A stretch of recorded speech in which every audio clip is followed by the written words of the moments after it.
Thanks very much. Mr. Speed. Hey guys, Eddie Speed. I own a training company called Note School, but about 20 years before I ever did the training business, and I've been doing the training business about 20 years. So I started in 1980, and I was a note guy, seller finance note guy, and a lot of people owner finance land tracts. And I bought between 15 and 20,000 notes on land tracts. So I made thousands of field trips, looked at thousands of portfolios of notes. And I really am a cowboy, former world's champion amateur roper, by the way. So I started up in the agriculture business. And at the time I started in 1980, it wasn't a good thing to be in an ag. And so I fell into this note business, but I really got to go live, owning ranches and stuff really through busting up land. And so I partnered with land guys probably as late as 30 years ago. And I've done stuff in far South Texas, Carolinas, Mississippi, all over Texas. And so, just really have enjoyed the land business really about as much as anything I've ever done in my career, although I would really be kind of known as a note guy. And that was the exciting thing talking to you yesterday is I thought you were a note guy, and then of course we know what notes are. They could be just about anything, but turns out quite a bit of your note experience has been in land, so you deeply do understand it, and that's awesome.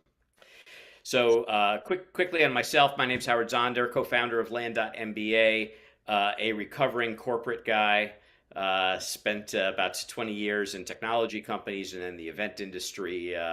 I was telling Justin yesterday how I used to enjoy traveling all over the world just to show up after somebody else put the whole event together, and I would get my suite at Caesars that they had set me up for, and I would just kind of walk down and shake hands like I was way more important than I actually was. So now we're doing it online, which is kind of cool as well.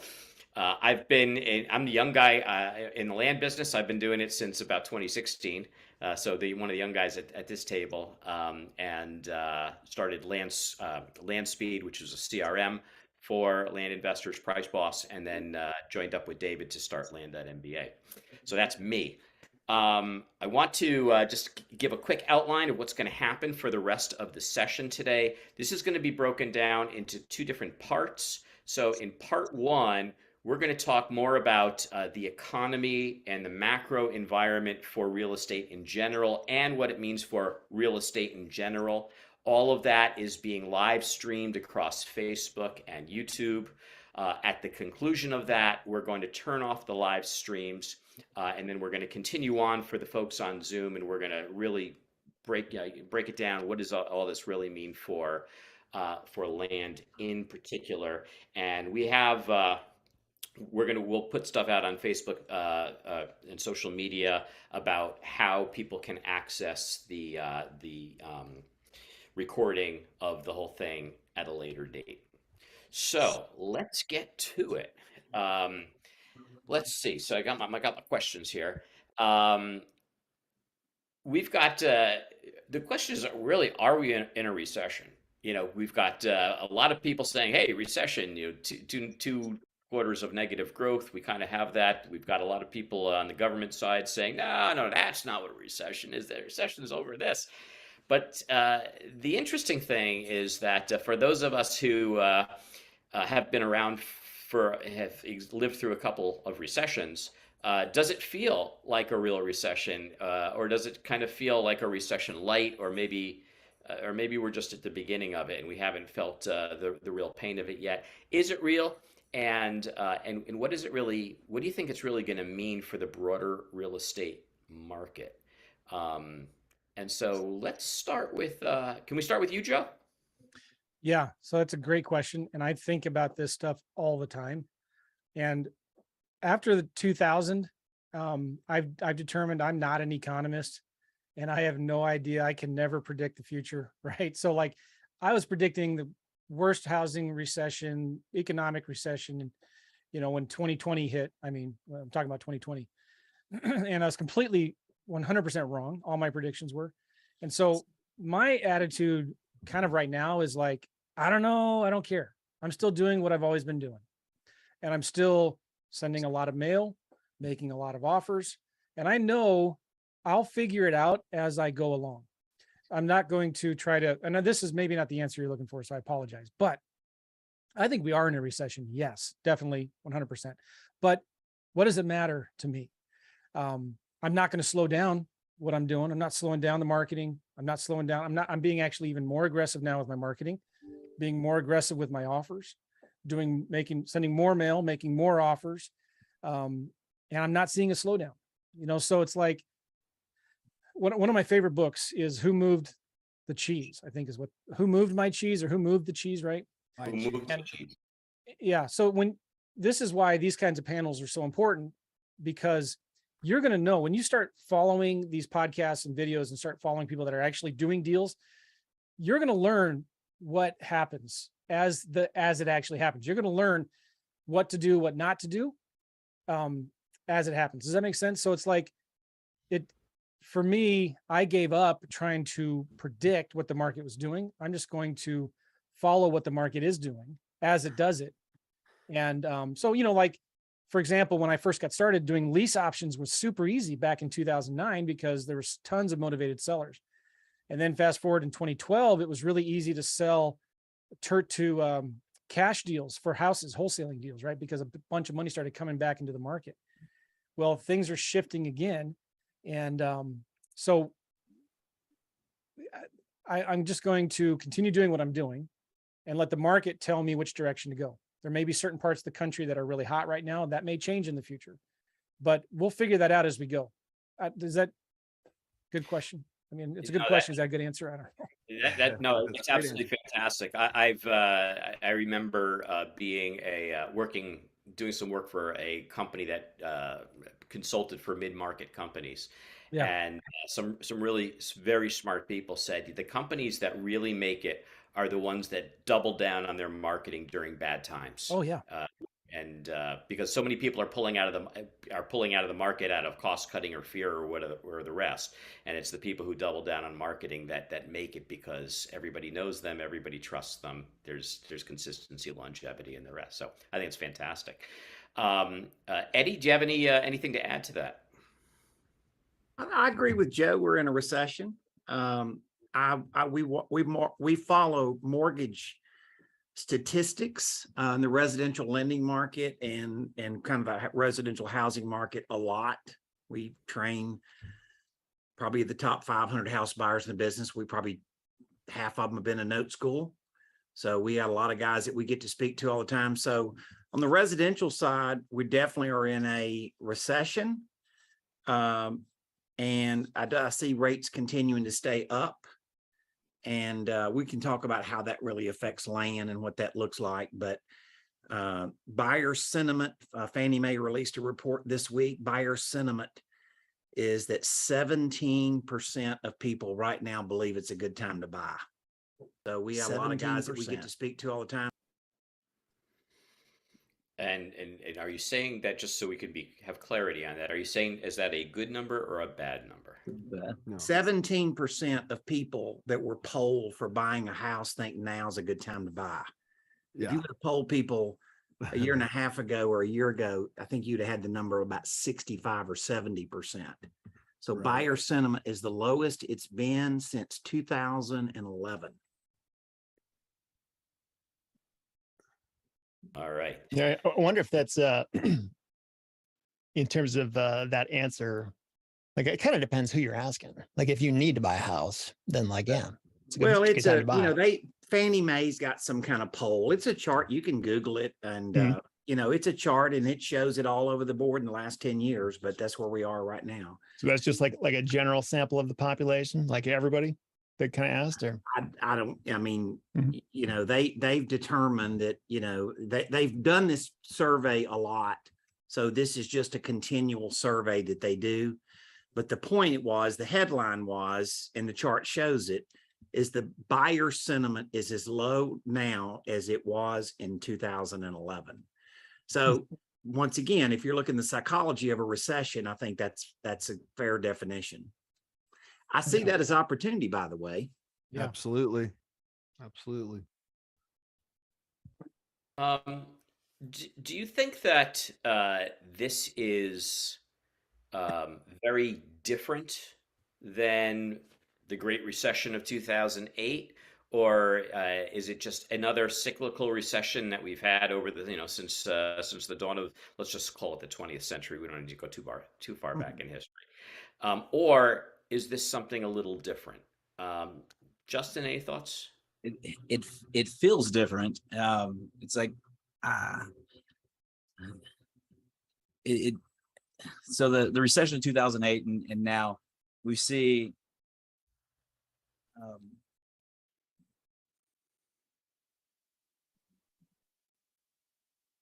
Justin, you still there? I think we might have lost your audio there for a second. Uh-oh. Lost him. Well, we're going to come back to Justin as soon as he joins us. Dave, any thoughts on this?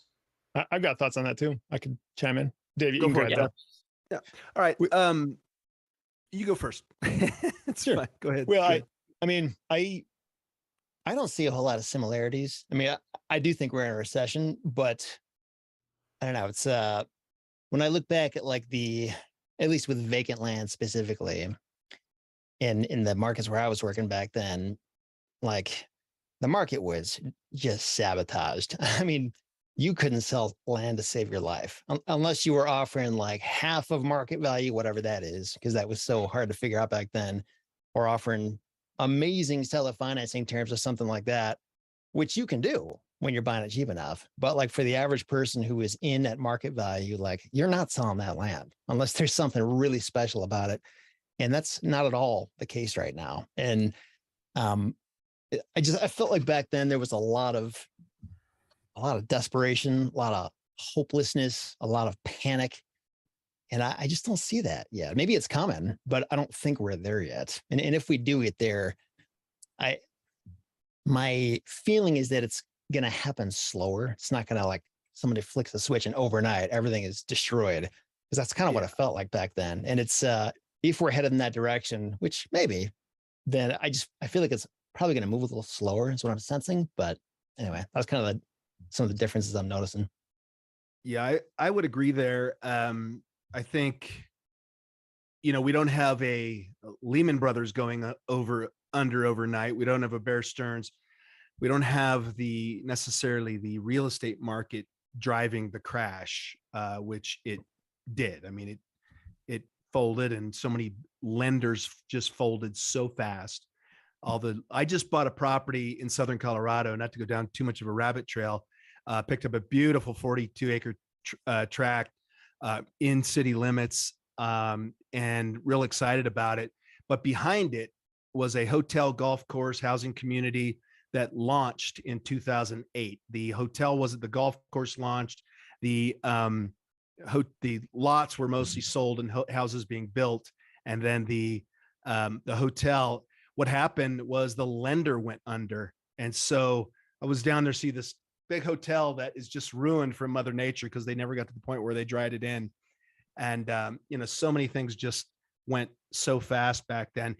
And the other thing was we had so much overbuilding. We had too much supply.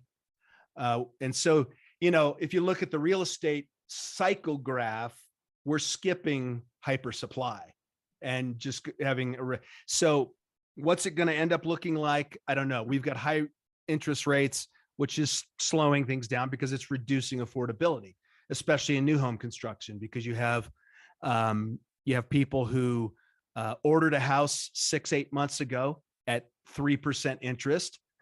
And, now their affordability factor is 30% less because, 3%, 1% or 10% affordability per 1% interest rate increase. So, it's slower.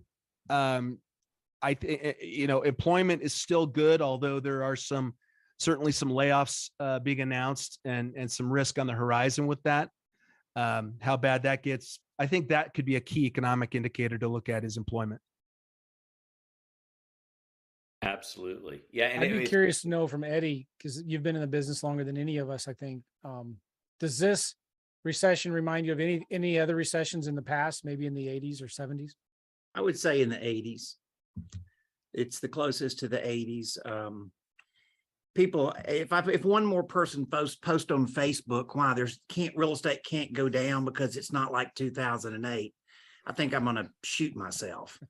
It's kind of like, they're all different, and definitely everything everybody has said, I completely agree with. But the inflationary factor is here to stay. I have a deep friend that runs a bond house, manages just under $20 billion in assets. And they hire a firm to give them long-term interest rate projections, and they pay a lot of money for it. And their projections are a rise in rates through probably February or maybe March of next year, and then slide back about 100 basis points. So if they top out at about 7.5, 7.75, and roll back to 6.5, then that's going to be the new norm. And once again, if this bond house is wrong, then that's the case. But I can tell you the firm that they hire is the same that virtually every bond house does. And, you can argue about current mortgage rates and stuff like that. I'll tell you this about people that are securitizing residential mortgages. They were selling those loans at 107 cents in February, and they're selling them for 100 cents today. You think their mortgages their interest rates are too low? The answer is you dang right that they are. In other words, they're scared of losing market share, but at some point they're fixing to go underwater in what they're selling their loans for compared to what they were selling for in February. So this is the new norm. And I think for the land space, that's going to be, I agree with what everything said. It's not the annihilation, but it's going to be definitely who you're marketing to, who's buying it as to whether they can play. Makes sense. Yeah, for sure. They say that a rising tide lifts all ships.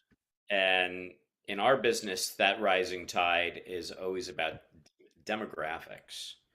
And for years and years, there has been a shift in this country away from the Northeast in particular into the South and Southwest and West. Particularly Southwest. So that whole Colorado, Arizona, New Mexico, Nevada, Southern California region, Texas. and Texas. But particularly, I'm thinking about out west because the Southwest, those four states, Colorado, Arizona, Nevada, New Mexico, Utah, 5 states, have just been that's where we made hay in the land business for a decade now. Do you see any shifts demographically going on right now? Do you think that demographic is going to continue in that direction, or do you think there's going to be some geographic shift as a result of drought or other factors that are going to drive us more towards the South or the Midwest or some places that may not have historically been the bread and butter of land investors? I'll jump into that. I think it's a great question. And who knows? I've always taught, like, whether I'm doing houses or land, we follow the demand, and we're going to let the market dictate to us where we should focus our marketing efforts. Right. So like that's a great thing about real estate, and specifically land, is you can follow the trends, and with data, you can see where vacant lots are being bought and sold. Right. And so the market will tell us where to go and where it's going. So it's like, there's that saying, data, not drama, right? And we need to be investors that are driven by data, not by drama or what we think is going to happen or what we're hearing about in the news or who's running for office or where we're thinking the recession is going. We make our decisions by data that we're seeing actually occurring. And it's easy as investors like we are to adjust when we see the data changing, when we see a certain area becoming more active and more popular. We can adjust, we can get in, we can get out really, really quickly compared to any other business. So who knows? This is my answer to that question. We will find out because we're studying the market. We're figuring out as we go along what's working and what's not. And there's been areas like in Texas, for example. I don't like doing land deals in Texas. For some reason, I have the hardest time doing deals in Texas. So I don't do anything down there. And that wasn't an emotional decision. That was the data. I went into a couple counties, maybe I picked the wrong counties. I don't know. I'm sure some of you guys who are in Texas are glad to hear me say that. But like for me, it was hard, right? So I'm letting the data tell me, hey, stay away at least from this section of Texas, right? And I'm finding other states it's easier to do deals there right now. So I'm letting the data drive my decisions to where the activity is. Does that make sense? Mhm. Yeah, for sure. And you're the great thing about the land, well, the way we typically play the land business is that if you're flipping, it's hopefully a quicker turn, which means we have the ability to turn on a dime, our business on a dime, and shift when we need to. I mean, if it was a buy and hold situation for 20 years, or we had to make a decision that was going to have a 10 or 20-year impact on us, then we might have to strategically look at it a little bit differently. But yeah, Justin, you're in so many different parts of the country. You seem to really have your pulse on where things seem to be more happening and where things might be slowing down a bit. Yeah, it's been really busy in the South right now, kind of across the Southeast. So what we're seeing is, your Tennessees, your Oklahomas, the blue states, as you mentioned earlier, coming the movement to there. One of the number one searched areas is Oklahoma. So seeing that shift and that that piece of um, um, Oh, we hear you, man. Yeah, it's all good. Shoot. It's I was like, looking forward to hearing what he had to yeah, say. we're about to Yeah. get that golden nugget. Seth, you wanted to jump in on this one? Cliffhanger, man. Yeah. Well, I was gonna ask Justin what his sense is for why people are going to like Oklahoma, if it's like tax reasons, which I might be. I mean, that would make sense, but or if it's like climate or something else. Cause I know, when you look at the shift from people moving out of big cities, like there can be different reasons for that. I know like the pandemic drove a lot of that, but pandemics aren't permanent. I mean, look how quickly people ditched masks as soon as they could. I mean, just the idea of being in close quarters. I don't know that that's like a permanent trend, but tax stuff, I mean, that's a totally different story. I mean, you look at cities like Chicago, I'm not an expert on it, but I think Chicago has lost a ton of people over the past decade because of tax issues. And that kind of depends on like how smart is the local government about responding to that, if they ever respond to it. Some of them just don't care. Like it doesn't matter what, they're just going to keep making it harder for people and they're going to lose people. Whereas other cities have never really been dumb about it. And that's why they're doing pretty well. And people, companies are moving there in droves. So I think the tax thing is another, I mean, it has nothing really to do with the pandemic necessarily, or even climate, but so there's different levers that kind of control that, I think. Yeah, I think one draw to at least Tulsa area is they will pay you $10,000 to relocate there if you buy a house. Interesting. Is it like a tax break or something, or they literally send you a check in the mail? That's a good question. I didn't dive that deep. I just read the article and said they're paying people $10,000 to move there, but I didn't read how they deliver that 10,000 to you. Yeah. But I will. Thanks for that question. Yeah. I got a question for you guys, and I wish Justin was here. Maybe we'll ask it again when he comes back. But what are you guys using to do your research to find where the demand is? Where are people looking for, searching for, buying vacant land? What are some of the tools and resources you guys use for that? Anybody? Yeah. I mean, I know I'm not regularly out there trying to find new markets, but I know when I am looking at a new market, trying to decide, like, should I buy this deal? Like, is this going to be hard to sell? I know Zillow and, Land Watch are a couple of resources I get to pretty commonly, just in terms of, and actually, Price Boss has made that way easier now to figure out, like, hey, what is happening in this market? Like, are things turning over quickly? Or are they sitting on the market forever? And even when you do get into Zillow and click through, and you can kind of get insights on how many views are these properties getting? How many saves? Like, is there a lot going on here, or is it crickets?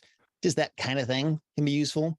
It's beyond just how many deals are on the market, which tells you something, but not everything. It really gets into, like, are these deals actually seeing activity, or are they just listed and nobody cares?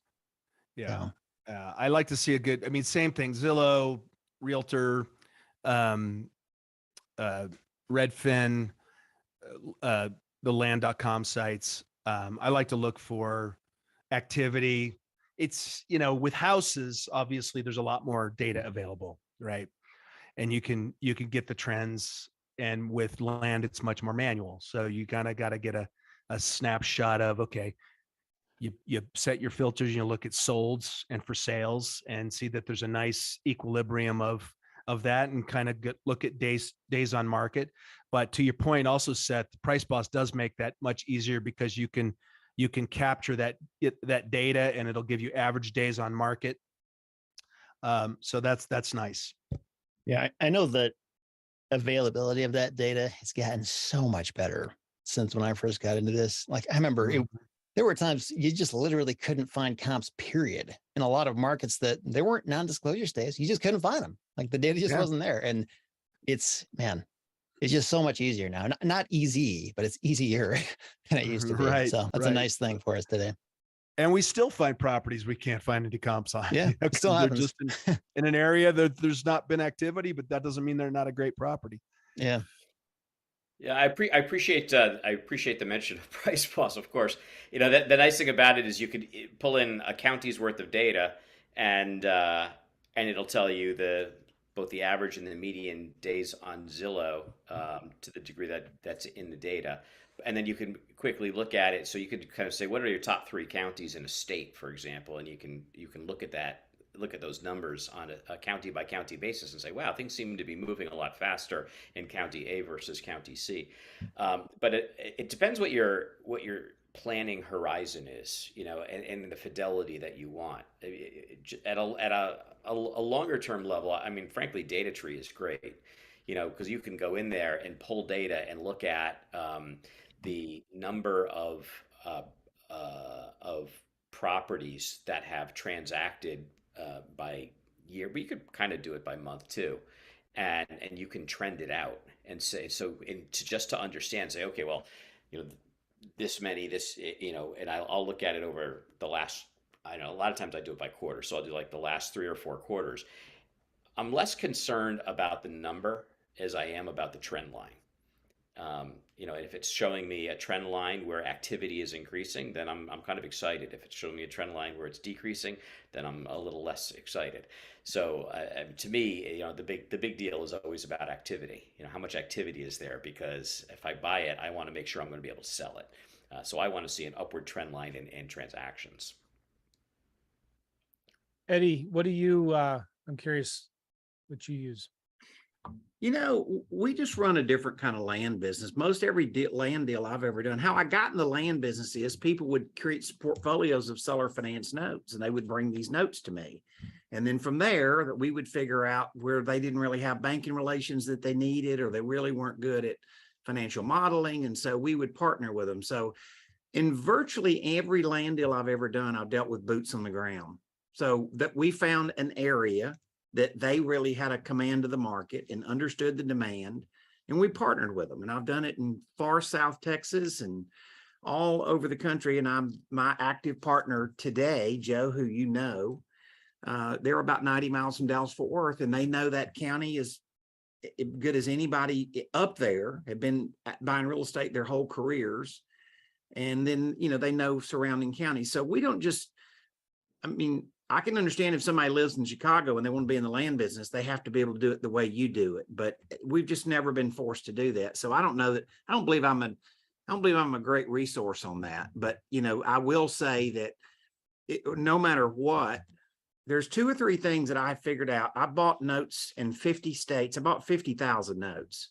So I bought notes all over the United States. And I can tell you this, call the locals, call some local community banker, call the insurance agents. You want to know what's going on in a county or a market, call people that are in that market, and so just think in terms of that's your Chamber of Commerce information, and it would kind of confirm what you're suspicious of, right? You're either thinking right or maybe you're not. So that's maybe a suggestion that would help. Yeah. No, that's absolutely right. I remember, Dave, you recently told me a story, one of the counties that you work in Colorado, and you were speaking to your realtor there, And not only was I think it was a she able to give you insight as to whether the market was growing or declining, but she was actually able to break it down into certain kinds of properties are doing well, certain kinds of properties are doing less well. Isn't that right? Yeah. Yeah. And, when you find a good realtor, and they're hard to find with land, right? I mean, very hard to find with land. I mean, they can be hard to find in houses too, but they're hard. Good ones are hard to find with land. They can be your best resource, and she's really helped me out in that particular county. We've done some good deals together. I did uh, I had a unicorn in that county this year, so it was fantastic. Um, and they can definitely be your best guides because they're the boots on the ground that you need, especially if you're remote. And that's a county I can actually drive to, but it certainly helps when, to be able to pick up the phone or shoot a text. Hey, I just want to mention something real quick. Justin just texted me. He warned me before the podcast started. He was feeling pretty ill, and so yeah, Mother Nature kind of took him down. So I don't think he's gonna be Bummer. back. Yeah. It's too bad. Bummer. I knew those box seats at the Ranger Stadium were going to be a problem. How We'll have long to have ago him was back. he there? We'll get him on the podcast and fill in the blanks. Yeah. Yeah, I was excited to hear from you. I'll have to catch up with him sometime. I'm sure he's got a ton Yeah. of really good insights to share. Especially after his live event. I'm sure there Oh, was a yeah. lot of input Totally. from everybody. Mhm. Yeah. Well, we all hope he feels better. Yeah. We're going to be going into part two of this in just a moment, but I do have one more question that I wanted to ask, and that was regarding interest rates. So we talked a little bit about it earlier. So the Fed has raised interest rates 75 basis points twice recently. I've read an article that they're actually consider doing another unscheduled increase, um, which is interesting. And I've basically I've been as I talk to people, I've been getting mixed reviews on all of this. Whether this is a concern, whether it's not a concern, whether it's going to reverse itself, next year. Um, Obviously, interest rates have a huge impact on the housing market. Maybe not quite as much, but this part of the conversation is more about the general real estate market. But is this a concern that you guys have, or is this something that we shouldn't even worry too much about? Seth, you want to kick us off? Yeah. I don't know that I'd use the word concern. It's not like I'm, worrying about it necessarily, but I think it'll definitely have some kind of impact. I mean, if the demand for new housing drops, or I don't know, if construction slows down, I mean, even if it's more expensive to borrow or get a HELOC to buy land, I mean, it affects a lot of different things, a lot of different ways. But kind of to Joe's point earlier, I mean, it's sort of just paying attention and reacting appropriately and just understanding what's changing and moving with that change instead of just rigidly being stuck in what used to work. We were talking yesterday, Howard. I got to get this quote in because it's so important. But Jean-Paul Getty once said, "In times of rapid change, experience is your worst enemy." And I think that's really true. And because there's a lot of people who have lots of experience, but like when things just all of a sudden turn on a dime, and I don't know if it's going to change that quickly, but it's definitely changing. It's just important to know, like, everything you thought you knew, like, be ready to unlearn it, be ready to be flexible and change and adjust. And that's a hard thing to do. I have a really hard time with it. I think it's just humans don't like change. We don't like to relearn things, but that's going to be critical to staying afloat and, continuing to do well, I think. Mm-hmm. Well, the interest rates are following the inflation rate, and maybe the inflation rate is even the more important and relevant factor to us because it makes us poorer. We've always had 2%. They've been trying to maintain 2%. Why? I have no idea. I guess they just want us to get 2% poorer per year on a compound basis. But now we're at over 9%. And if for those people who have an adjustable rate mortgage, I mean, this could really, really be a scary thing. but whether it's fuel prices, it drives through everything. One thing I noticed is that it's having a huge impact on local property taxes for me. It's changing my mortgage, and I have a fixed rate mortgage, but my mortgage is still going up because the town needs more money because of inflation. So if there's less disposable income, or if people simply feel more concerned about discretionary purchases, you know, what is that? And I don't mean to be a downer. I just want to, talk about reality as it is, and see if we anticipate. I know none of us have a crystal ball here, so it's really just kind of saying, based upon our experience, this is what we think might or could happen. Is this a concern?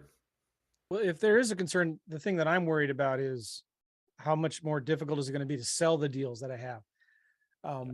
So, but that's why I've been making, my offers have been less than what they were a year ago, right? So I'm just being more conservative now in my offers. And the funny thing is, I'm getting more sellers accepting them, which is also making me think, oh, maybe I need to be even lower. Yeah. But I also, the way I do my business, my deals, is I give myself 3 to 4 months to close, which I just give myself in my contract 3 months of due diligence, and I can add another 30 days if I want. I don't even put a closing date in my contract. And so the market's going to tell me if this property will sell or not. And I may have to go back and renegotiate a different price, a lower price with the seller, maybe cancel my agreement. But I'm finding if the price is right, you can sell anything, even in a down market, a high market, recessionary market. It doesn't matter. If the price is right, you can sell anything.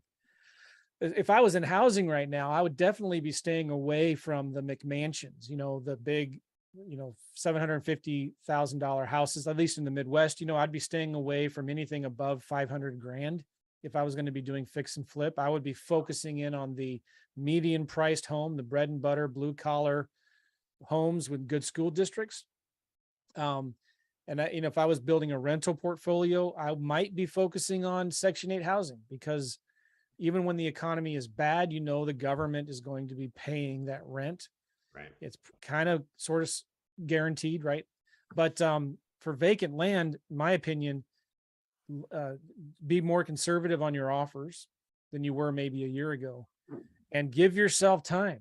You've got to have multiple exit strategies, so you can sell it for cash, or you can sell it with owner financing if you want, right?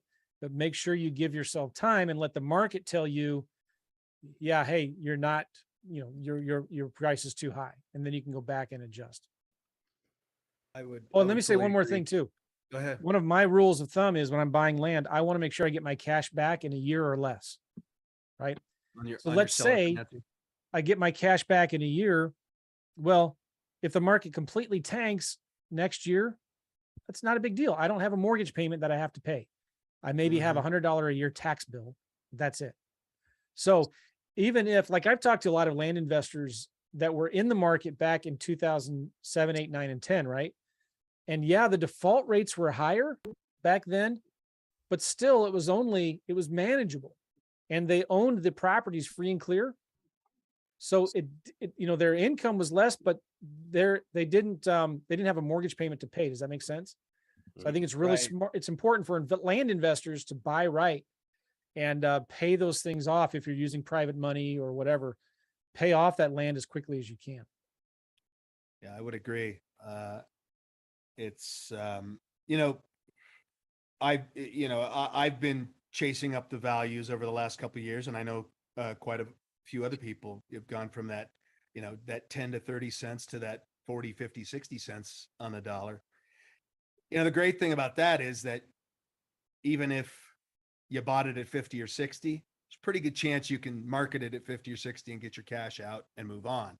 Yeah. Because of the land model is like that. Now, if you're doing a subdivide model where you are breaking it up, where you're paying close to market value and depending on your split up for your profit, to me, those deals are risky. You still have got to maintain discipline and take less deals and buy. You've still got to buy those at less, significantly under market. Oh, and that's really important because I know a lot of guys, and Eddie, I'm sure you do too, that completely lost everything in 08, 09, 010 because they started getting into big development deals, right? They were smart. They saw the recession, the economy tanking. They sold all their deals and for some reason went into land, started buying up huge lots at big discounts, thinking that they could sell them. And they spent a lot of money in developing them. And yeah, a lot of investors lost their shorts in 08 and 09 by trying to develop land. So I would say you got to be careful with that. Again, it comes back to buy right. Always buyer, yeah, exactly. Okay, we're about to finish. We are now finishing up part one of this. For all of those who are joining us on Facebook Live and YouTube, I want to thank you so much for participating. Just a couple of quick comments. That very pretty picture in the upper right of your screen is Holly McNeil, who, excuse me, is on the Land.MBA team, and without whose help this would not have happened. So I want to acknowledge you, Holly. Thank you so much for all that you're doing, and also. We will, as I said, post information on how to access the full recording at a later date. So be on the lookout for that. We'll put it out on social media or we'll send an email out. So thank you again for joining us on the lives. Dylan, if you could right now, I should also acknowledge Dylan Schmidt, our technical engineer on this project. Thank you so much for your help. And if you could now shut off the live streams, that would be great. And you can just send me a quick telegram to let me know that that's done.